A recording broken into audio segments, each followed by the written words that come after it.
In previous video of diamond problem we have seen how diamond problem occurs.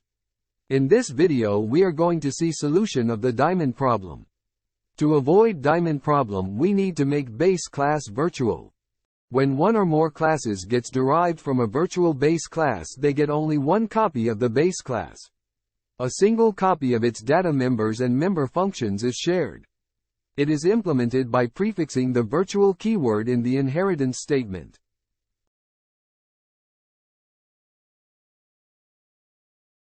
Let's take the same example we discussed about in previous video. Now let's make the base class virtual.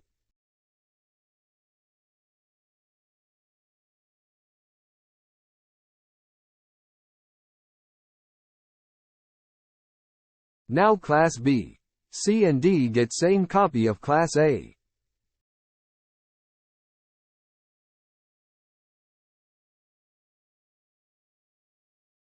In such way diamond problem gets solved.